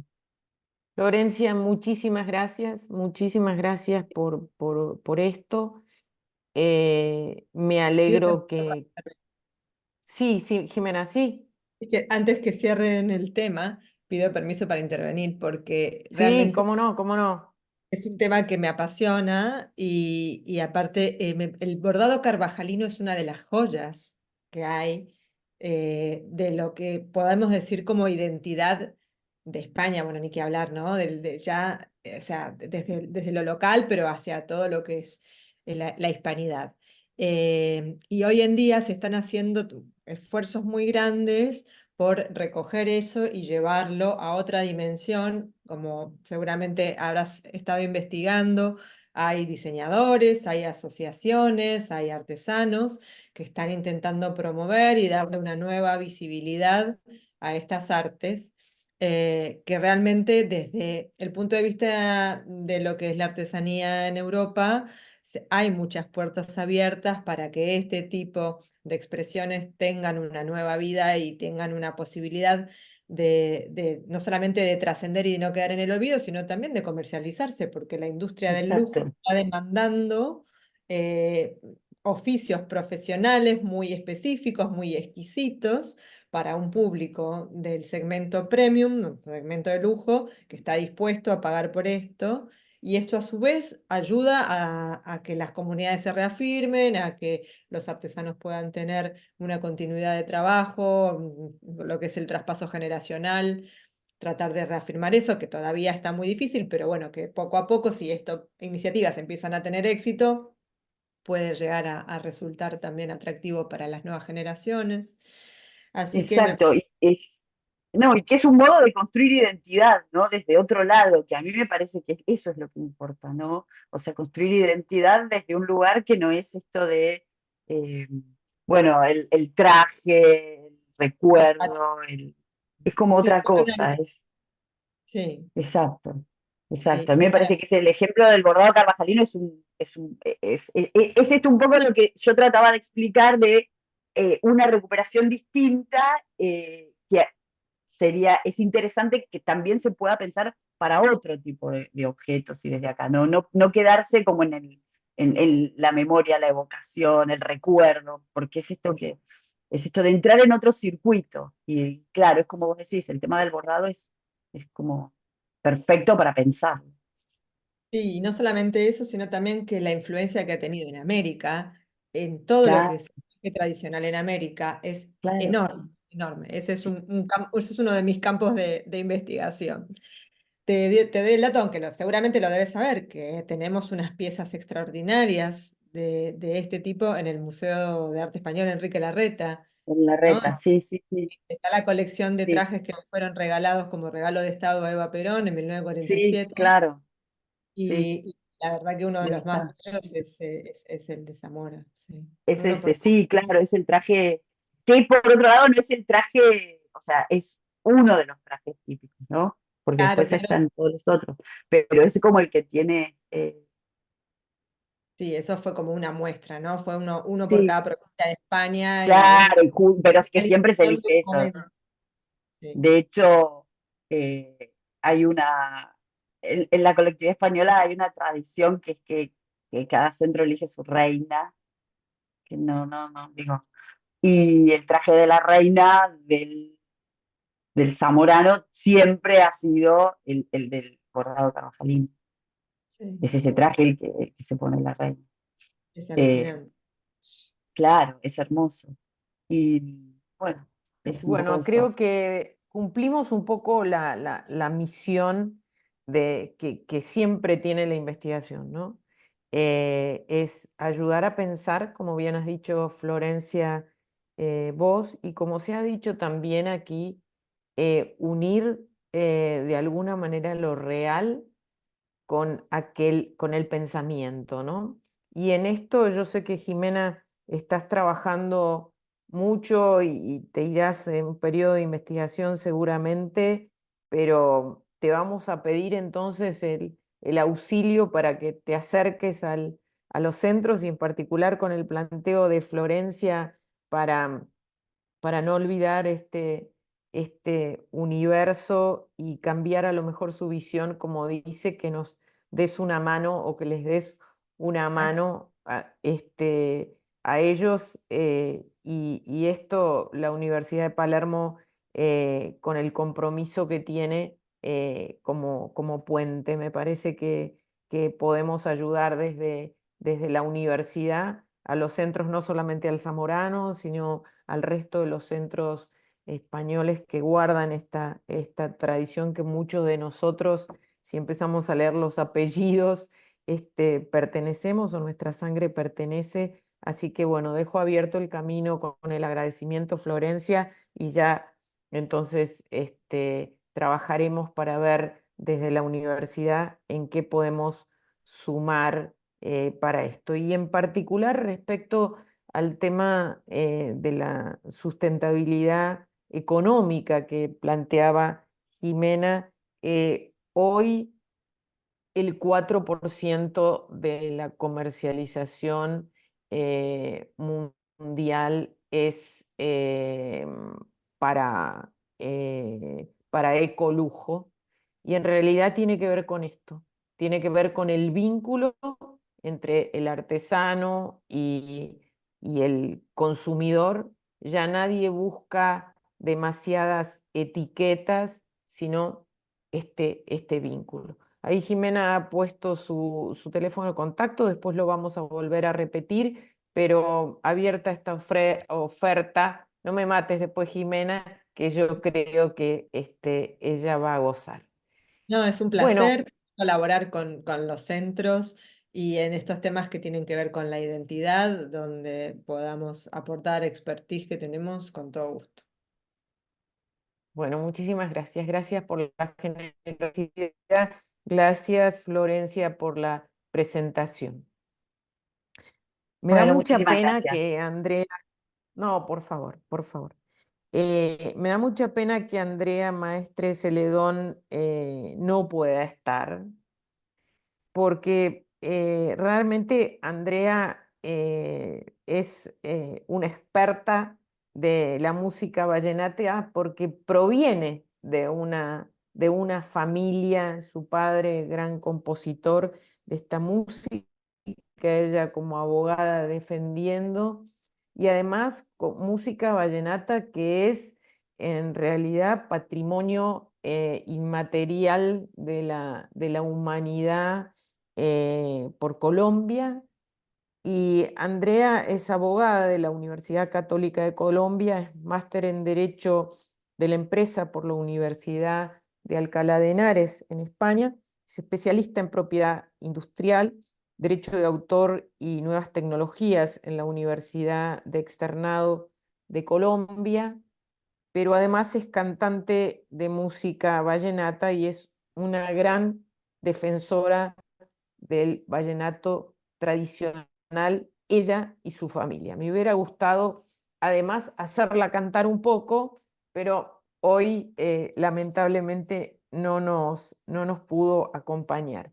En este trabajo donde ella habla de los orígenes de la música vallenata y la sustentabilidad cultural, en esta línea que yo estaba marcando dentro de la sustentabilidad social, hoy después de la decisión de que hubiera solamente 3 pilares, ella plantea, digamos, el vallenato como género musical tradicional de la costa caribe colombiana, que nace como una consecuencia de una mezcla cultural que existe en esa región y que ha sido heredado socialmente de generación en generación. Esto que planteaba Florencia, en realidad que no muera, sino que vaya como pretende la sustentabilidad, pasando de una generación a otra. Desde su nacimiento se fue pasando de generación en generación y hoy es uno de los géneros más importantes de la cultura de Colombia. Pero además sabemos bien que ha trascendido las fronteras para posicionarse como un símbolo cultural de Colombia ante el mundo. Y a pesar de todo, el vallenato y la cultura alrededor del vallenato no han sido ajenos a la globalización y a las dinámicas de la industria cultural a la que pertenecen, y particularmente de la industria musical, por lo cual hay muchos cambios que lo han afectado.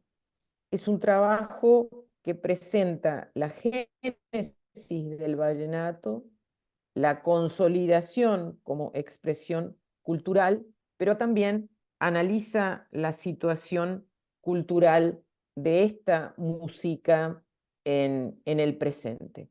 Realmente vale la pena, es un trabajo profundo sobre los orígenes de la música vallenata y la sustentabilidad cultural, y por supuesto no puede dejar de tener una vena relacionada con el tema del derecho. Y bueno, Jimena, si te parece, hago una breve... Sí. Dale. No, Entonces, decime. no, nada, digo. Ahora entonces, con respecto a falta que nos cuentes tu artículo, Susi.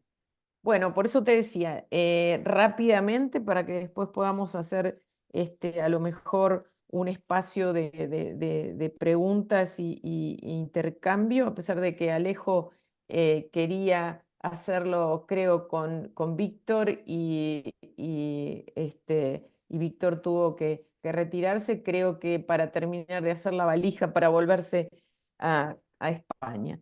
Pero Bueno, daremos un espacio de unos minutos entonces para intercambio. Pero en este trabajo Derecho de la Moda en la antigua Roma, desde en el siglo XXI recién se empieza a analizar la moda como objeto del derecho, es decir, a analizar cuáles son las normas que impactan en un sector económico tan importante como es la moda. Y en este sentido, en los cuadernos hemos ido planteando poco a poco las implicancias que puede tener el derecho dentro de la moda, desde la propiedad intelectual, desde el derecho ambiental, desde el derecho contractual, inclusive desde el derecho tributario. Y yo quise este año ir un poquito contagiada por Jimena, mirar para atrás, mirar a ver si efectivamente, a pesar de que el siglo XXI es el que recibe como disciplina y especialización el derecho de la moda, donde Argentina ha sido pionera desde la universidad, cómo podía o podíamos pensar que en un ámbito como Roma, que precisamente los abogados defendemos como nuestra cuna en relación a las normas, si podíamos decir que existía el derecho de la moda, si había alguna referencia. Y por supuesto que la había. Sabemos que Roma es la base del derecho continental europeo y entonces sondía un poquito a ver qué normas efectivamente habían sido dictadas en relación a la moda en la antigua Roma. Y por supuesto encontré varias, entre ellas algo que por lo menos en los últimos tiempos se ha querido instaurar o legislar en la Argentina, cuál es el uso de la toga.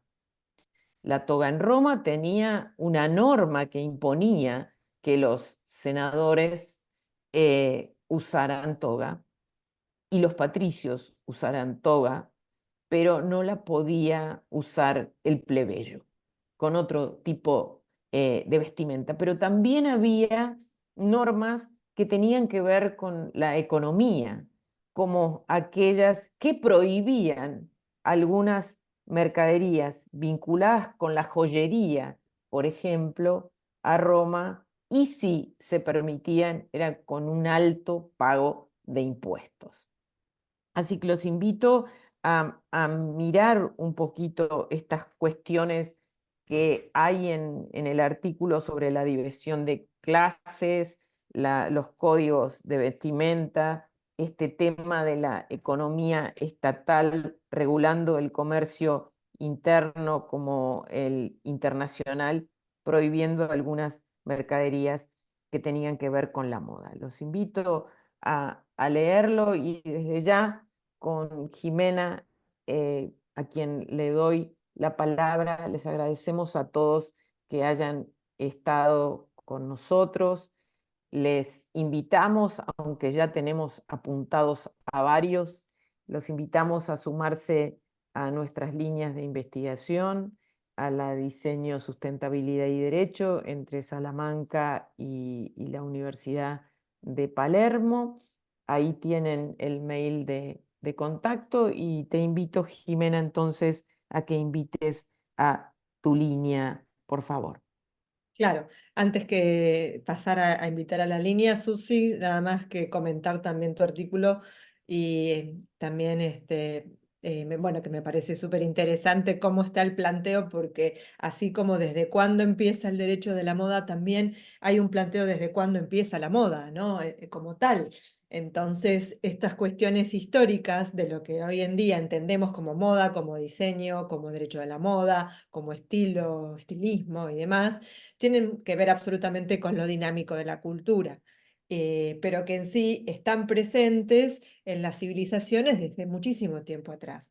Porque lo que mencionabas de los códigos vestimentarios, nada más me acuerdo de los códigos vestimentarios incas, que eran súper estrictos con los diseños de las camisas para determinados funcionarios, para determinados roles dentro de la jerarquía social del incario, o incluso también en temas, en todas las civilizaciones, los condicionamientos con los tipos de colores que podían utilizar según el rango y lo que eso implicaba desde lo comercial, desde lo económico, desde lo social, ¿no? Hay que hablar del púrpura o de la cochinilla, o del índigo, ¿no? Que son... El rojo solo para el César. Ujú. Así que, bueno, hay mucho, me parece súper interesante y hay mucho para poder seguir investigando sobre ese tema. Así que te invito, Susi, a que sigamos Sí, investigando juntas. sí, cómo no, E cómo no. invito también a todos a participar de la línea de investigación número 22, que es Diseño, Artesanía y Patrimonio, que tiene dos proyectos, uno sobre diseño, artesanía, comunidades y economías creativas, que estaremos presentando mañana a las 14 horas de Argentina, aquí en el coloquio, y otro que acabamos de lanzar este año con el colega que ustedes conocieron recién, es Julio González Liendo, de la Universidad Politécnica de Valencia, que es un nuevo proyecto sobre patrimonio, moda, museos y archivos. Ya se hizo el llamado, estamos en etapa de recibir los textos completos para fines de septiembre, pero si hay alguien que tenga un trabajo ya encaminado y ve que para la fecha de cierre del artículo le es posible completarlo, se pueden poner en contacto a través del mail, yo les puse ahí a través del chat el mail, y bueno, y esta línea este proyecto de publicación se va a presentar el próximo 2025 a inicios de 2025. Bueno, muchísimas gracias. Realmente, Jimena, ha sido un gusto trabajar con vos y les agradezco a todos los que nos han acompañado hoy. Este cuaderno no hubiera sido posible sin ustedes, sin la participación de ustedes. Les agradezco muchísimo habernos acompañado.